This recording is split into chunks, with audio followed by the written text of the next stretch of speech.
Bismillahirrahmanirrahim.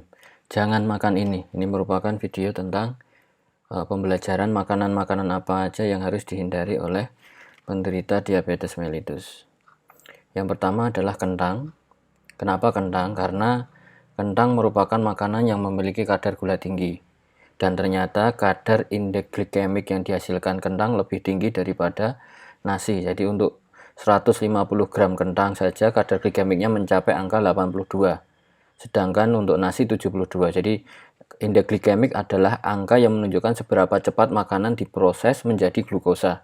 Jadi semakin tinggi nilai indeks glikemik maka akan semakin tinggi kadar gula darah dalam tubuh. Jadi kalau nasi 72, kalau kentang 82 per 150 gramnya. Jadi ketika kentang masuk ke tubuh maka akan semakin cepat diproses menjadi glukosa oleh tubuh sehingga akan semakin meningkatkan kadar gula darah dalam tubuh. Kemudian jagung. Jadi jagung ini ternyata memang jagung merupakan sayuran, masuk ke dalam sayuran. Banyak vitamin, mineral, serat makanan, tetapi ternyata di dalamnya juga mengandung glukosa. Jadi kalau dikonsumsi dalam jumlah yang besar akan meningkatkan glukosa juga. Bahkan mengkonsumsi sirup jagung yang fruktosa bisa memicu munculnya diabetes. Jadi dihindari konsumsi sirup jagung ataupun konsumsi jagung secara berlebihan. Kemudian pisang. Jadi pisang ini merupakan buah-buahan, tetapi sebenarnya masih aman, tetapi perlu kita takar jumlah karbohidrat total yang dikonsumsi. Jadi jika terlalu banyak juga akan beresiko. Kadar indeks glikemik pisang sebenarnya rendah. Jadi kalau tadi yang kentang 82, ini 72, kalau pisang antara 42 sampai 62. Tetapi semakin matang pisang maka akan semakin tinggi kadar indeks glikemiknya. Maka harus berhati-hati konsumsi pisang dalam jumlah banyak, apalagi pisang yang sudah matang.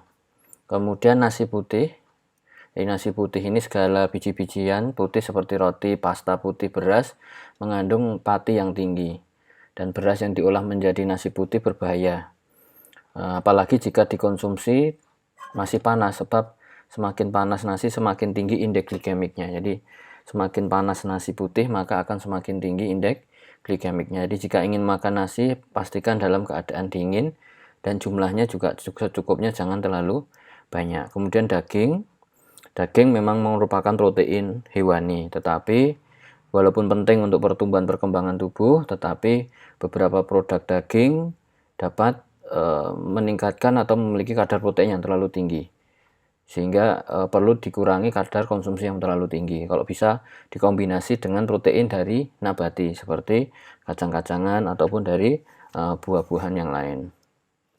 Kemudian lemak jenuh ini yang merupakan sering didapatkan pada kentang goreng, burger, pizza. Ini mengandung lemak jenuh dan ini harus dihindari karena akan memacu munculnya kolesterol yang tinggi. Jadi bisa berhubungan dengan lemak jenuh ataupun lemak trans, jadi meningkatkan kadar kolesterol dalam darah. Ini merupakan beberapa makanan yang berhubungan dengan diabetes dan harus dihindari untuk mengontrol kadar gula dalam darah.